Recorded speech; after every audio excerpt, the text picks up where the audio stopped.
Aula 3, modelos do diodo. Na aula anterior, nós estudamos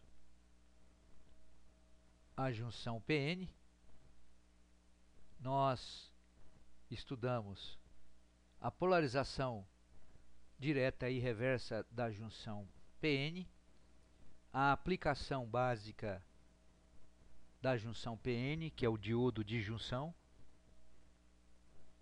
a polarização direta e reversa do diodo de junção, seu símbolo, sua curva característica, as regiões de operação, região de polarização direta, região de polarização reversa e ruptura, e os efeitos avalanche e Zener. Na aula de hoje nós vamos então falar em modelo ou circuito equivalente do diodo. Bom, modelar um dispositivo eletrônico significa utilizar resistências, fontes de tensão, fonte de corrente, capacitâncias, indutâncias, etc., para representá-lo, permitindo dessa forma que possamos usar as leis de circuito para estudá-lo. Para você entender melhor essa questão de modelo, vamos considerar esse exemplo, onde pede para determinar qual a corrente nesse circuitinho, onde tem uma pilha de 1,5 volt ligada a uma lâmpada. Obviamente que estão faltando informações, dados para essa solução. E a informação que está faltando é exatamente o que nós chamamos de circuito equivalente dos dispositivos. Então, por exemplo, a nossa pilha pode ter esse circuito equivalente. Ela ser representada por uma bateria de 1,5 em série com uma resistência de 1 ohm. Essa resistência de 1 ohm representa o quê? Representa a resistência interna da nossa pilha. Veja o circuito, análise de circuito em corrente contínua no nosso site. A lâmpada, por sua vez, apresenta uma resistência, digamos, de 9 ohms. Agora nós temos aqui um circuito onde nós podemos usar as leis de circuito. Por exemplo, lei de Ohm, lei de Kirchhoff, para determinar a corrente. Nesse caso, nós temos um circuito série. E, portanto, a corrente vai ser 1,5 volt dividido por 1 mais 9 ohms. Portanto, 1,5 volt dividido por 10, 0,15 ampere. Pois bem, o nosso diodo, nosso componente chamado diodo, também, para resolvermos o circuito com ele, nós temos que substituí-lo por um modelo ou por um circuito equivalente. O modelo mais simples do diodo considera como sendo uma chave que é controlada por uma tensão. Se a tensão é positiva, a chave fecha. Então, se nós tivermos uma tensão com esta polaridade, o nosso diodo vai ser simplesmente o quê? Um fio. Resistência zero. Por outro lado, se nós aplicarmos uma tensão com polaridade contrária, ele se comportará como uma chave aberta. Na maioria absoluta das aplicações, podemos utilizar este modelo, mas como veremos a seguir, ele tem algumas limitações. Então significa o seguinte: num circuito como esse, o diodo ligado desta forma, portanto polarizado diretamente, porque o lado do anodo está do lado positivo da bateria, ele vai conduzir, portanto, então vai ter uma corrente. Nós podemos simplesmente estimar a corrente desse jeito, admitindo que o diodo ele é um fio, é um curto-circuito, portanto a corrente é 20 volts dividido por 1K, 20 mA. Quando na realidade essa corrente ela é em torno de 19,3 mA. Mas vejam que em eletrônica esses dois números, na maioria absoluta das aplicações, não fazem muita diferença, tá? Isso é muito importante você compreender. Então esse modelo é o modelo do diodo ideal. Veja que o erro é da ordem de 3%, aceitável na maioria das vezes, mesmo porque a nossa resistência muitas vezes tem uma tolerância de 5% ou 10%. Quando o modelo não pode ser utilizado, imagine que a bateria é de 3 volts, não é de 20. Nesse caso, a diferença entre o valor de fato, que é 2,4 mA mais ou menos, e o valor calculado usando o modelo, a diferença entre os dois valores é da ordem de 20%. Então, quando a bateria é da mesma magnitude da barreira de potencial, que é 0,6, 0,7 volts, o modelo não pode ser mais utilizado, o modelo ideal. Então, nesse caso, nós podemos utilizar o modelo de bateria. O que é o modelo de bateria? Nós vamos substituir o diodo por uma bateria de 0,6, 0,7 volts, não faz muita diferença.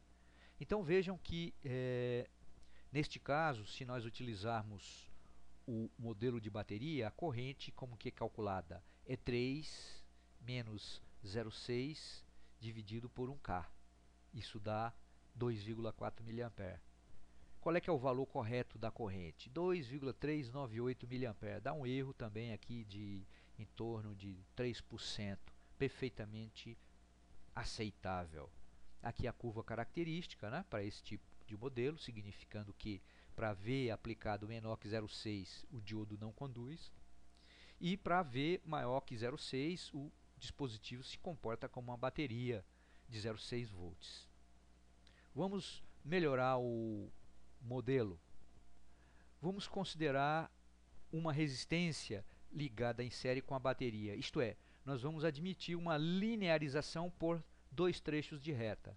O primeiro trecho, que é esse, e o segundo trecho, que é esse. Existe aqui um erro, veja que a curva ela se desloca, vamos assim dizer, dos trechos retos. Então existe um erro. Mas esse erro é perfeitamente aceitável na maior parte dos casos. Então, nesse caso, admitindo uma resistência direta de 3 ohms, nós vamos ter um erro praticamente zero. É claro que o maior problema é exatamente qual é o valor da resistência que a gente vai adotar. Isso não é fácil de se obter, mesmo na folha de dados do componente. O ponto quiescente, o ponto Q, o ponto de operação. O ponto quiescente, o ponto Q, se refere aos valores de corrente de tensões contínuas do circuito. Então a gente já viu como determinar esse ponto quiescente. Nós podemos usar o modelo ideal, né? Então, por exemplo, nesse circuito, como é que eu resolveria esse circuito? No caso ideal é 12 dividido por simplesmente 1K. Quer dizer, eu admito que o diodo é um fio com polarização direta. A polarização reversa é um circuito aberto em qualquer um dos três modelos. Se nós utilizarmos um modelo com bateria, o valor da corrente é 11,3 mA e nesse caso a tensão no diodo é 0,7 volts. 0,7, 0,6 volts aí não faz muita diferença. Então determinamos o ponto quiescente de operação. Tensão no diodo é zero, a corrente é 12 mA, se eu admitir o modelo ideal, e a tensão no diodo é 0,7, com a corrente no diodo 11,3 mA, se eu admitir o modelo de bateria. Reta de carga, resolução gráfica. Uma outra forma de resolver esse exercício é desenhar a reta de carga juntamente com a curva característica do diodo. A solução é a intersecção entre os dois gráficos. Se a gente escrever a equação dessa malha, ela vai ser VCC é igual RL vezes I mais a tensão no diodo. Isso aqui é a equação de uma reta, certo ou não? Vamos então representar essa reta no plano IU. Então aqui a gente tem o gráfico do diodo é desenhado desse jeito, I na vertical, U na horizontal. Então, o primeiro ponto, se U é igual a zero, se a tensão no diodo é zero, então a corrente vai ser VCC dividido por RL. É um ponto em cima do eixo vertical. Eu sei que isso aqui é uma reta. Para desenhar uma reta, bastam dois pontos, não é mesmo? Então, o segundo ponto, como é que a gente obtém? O segundo ponto, a gente obtém, então o primeiro ponto está aqui, ó, é VCC dividido por RL. Se eu agora fizer U igual a I igual a zero, Então o que acontece na equação? U é igual a VCC, é um ponto aqui no eixo horizontal. Se eu unir os dois pontos, então nós vamos ter o quê? Nós vamos ter uma reta que vai unir esses dois pontos. O ponto Q é o quê? A intersecção, que é a solução, que é a tensão no diodo, né? Que deve dar aproximadamente 0,7, e a corrente no diodo, que é aqueles 12 mA ou 11,3 mA. Obviamente que aqui está totalmente fora de escala, né?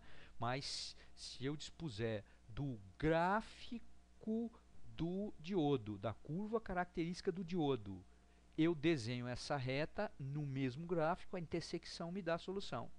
É lógico que nós estamos mostrando para vocês como fazer a solução gráfica, mas a solução usando o modelo é a solução que de fato é utilizada na prática. Mas é muito importante este conceito de reta de carga.